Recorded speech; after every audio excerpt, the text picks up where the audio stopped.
Welcome to Early Birds class. इस video में हम क्लास फर्स्ट ईयर की इंग्लिश बुक हॉर्नबिल की first poem a photograph written by Shirley Toulson की summary को हिंदी और इंग्लिश में समझेंगे। साथ ही साथ important keywords, extract based questions व शॉर्ट क्वेश्चंस को नोट करेंगे। अ फोटोग्राफ सिडले टॉल्सन द्वारा लिखित मेमोरीज एंड इमोशंस पर बेस्ड पोएम है। पोएम में 3 स्टैंजाज हैं जिनके माध्यम से पोइटेस लाइफ की 3 स्टेजेस को बहुत ही ब्यूटीफुली डिस्क्राइब करती हैं। फर्स्ट स्टैंजा में कवयित्री अपनी माँ के बचपन के बारे में बताती हैं। अपनी माँ के बचपन के फ़ोटो को देखकर अपनी फीलिंग्स डिस्क्राइब करती हैं। यह फ़ोटो उनके माँ के अंकल ने उस समय कैप्चर किया था जब वह 12 या 13 वर्ष की थीं और अपनी 2 कजिन्स बेटी और डॉली के साथ बीच पर अपनी हॉलिडे एंजॉय करने गई थी। वह तीनों में बड़ी थीं।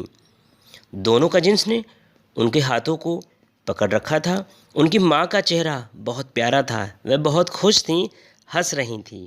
यह सब पोइटेस के जन्म से पहले हुआ था। समय के बीतते बीतते उनकी माँ बड़ी हो गई। सब कुछ बदल गया, लेकिन समुद्र आज भी पहले जैसा था, जैसा कि फोटोग्राफ में दिखाई देता है, बिल्कुल भी नहीं बदला। सेकेंड स्टैंजा में पोइटेस चाइल्डहुड के बारे में बताती हैं जब उनकी माँ एडल्ट थीं।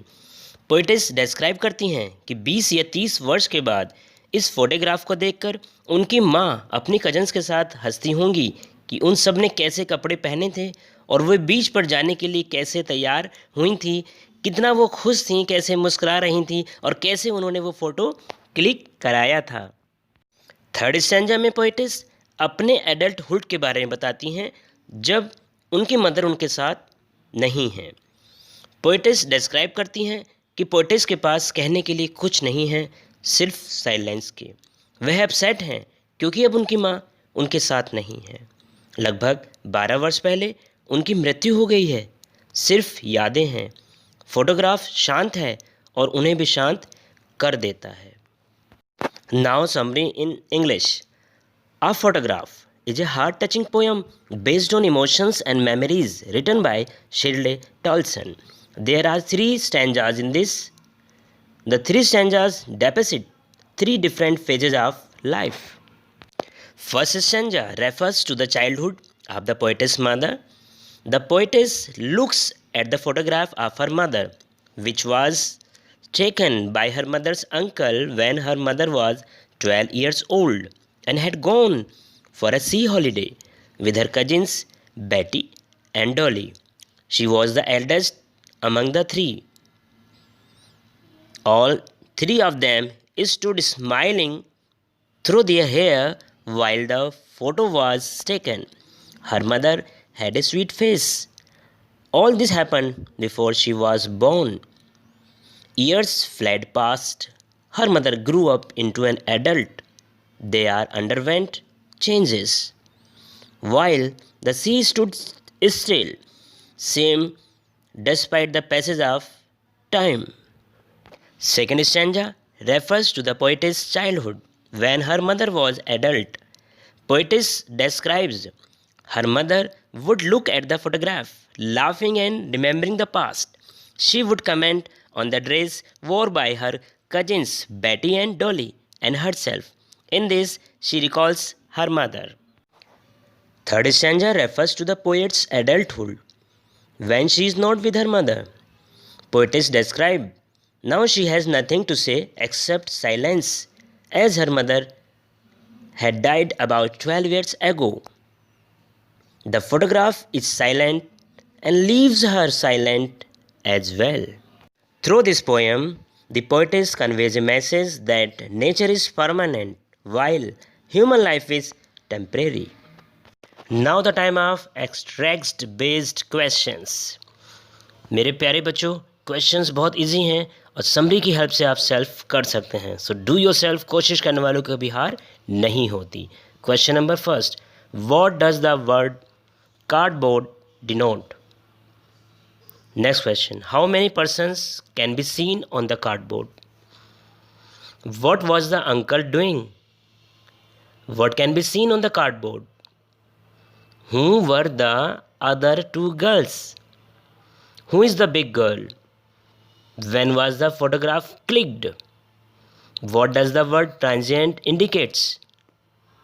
Where were the three girls standing? What was poetess past? Answer I'm giving. Her mother's laughter was her past. Now the time of some important short questions. Explain terribly transient feet. Terribly transient feet का meaning है बहुत ज़्यादा कमज़ोर, नष्ट होने वाले पैर। यह टर्म तब यूज़ की गई थी जब तीनों लड़कियां समुद्र के पास हैं और कभी न नष्ट होने वाले समुद्र की लहरें उनके पैरों को आकर भिगोती हैं, जो कि बहुत कमज़ोर हैं समुद्र के सामने। Poetess says the sea has not changed much with the passage of time. जो समुद्र है वो समय के बीते बीते ज़्यादा चेंज नहीं हुआ है। It is in sharp contrast, वो तो बहुत स्ट्रॉन्ग कंडीशन में है to show transient and temporary life and existence on human being. जो ये ह्यूमन बींग का अस्तित्व है और जो उसकी टेम्परेरी लाइफ है उससे वो बहुत ज़्यादा स्ट्रॉन्ग कंडीशन में आज भी है। Question 2, explain the term it's silence silences. यह टर्म पोयम के थर्ड स्टैंजा की लास्ट लाइन है, जिसमें कवयित्री फोटो को देखकर उसमें छाई हुई चुप्पी को महसूस करती है और स्वयं भी चुप हो जाती है। It means that the photograph is still and silent, and so is the poetess, as her mother is no more in the world. The memory of her mother's death silences her as well. इसका मतलब है कि photograph बिल्कुल स्थिर और silent है। Poetess की mother इस दुनिया में नहीं है और उनकी याद में वह उस फोटो को देखकर बिल्कुल शांत हो जाती हैं। Next question, what is the meaning of the line both wry with the laboured ease of loss. इस पंक्ति का क्या अर्थ है? दोनों नुकसान के बाद प्रयत्न से प्राप्त चैन से खुश भी हैं और दुखी भी हैं।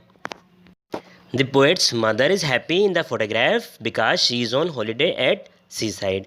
जो पोएटेस हैं उनकी मदर उस फोटोग्राफ में खुश दिखाई दे रही हैं क्योंकि वह बीच पर हॉलीडे पर हैं।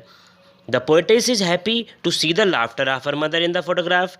जो पोएटेस हैं वो भी उस फोटोग्राफ में अपनी मदर को हंसते हुए देखकर बहुत खुश हैं। But at the same time उसी समय पर दे आर सैड, वो दुखी हो जाती हैं because they had parted with each other for many year, क्योंकि वे दोनों एक दूसरे से कई साल पहले अलग हो गई हैं, बिछड़ गई हैं उनकी माँ की मृत्यु के बाद।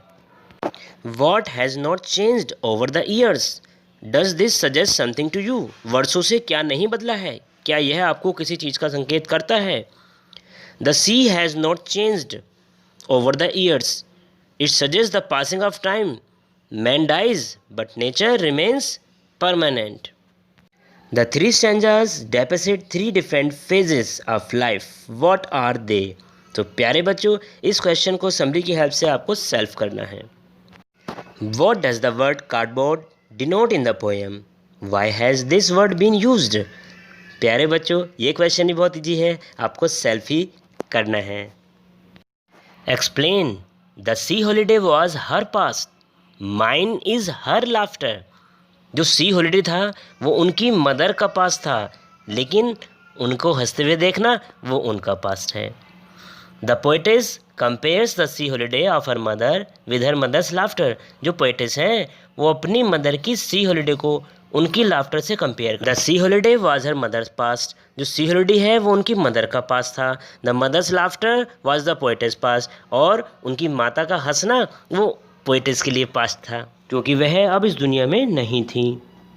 सो बच्चा पार्टी, आई होप आपने summary, extracts, base questions, short questions को बहुत अच्छे से समझ लिया होगा। If any doubt please write in comment box. अगर वीडियो अच्छी लगी है इसको लाइक करना है, अपने फ्रेंड्स के साथ शेयर करना है, और अर्ली बर्ड्स क्लास पर अगर आप नए हैं so please early Birds class को सब्सक्राइब करना है विद द बेल आइकन, जिससे मेरी नई नई वीडियोस आप तक पहुंचती रहें। I will meet you soon the next video, new theme. Till then take care. जय हिंद, जय भारत।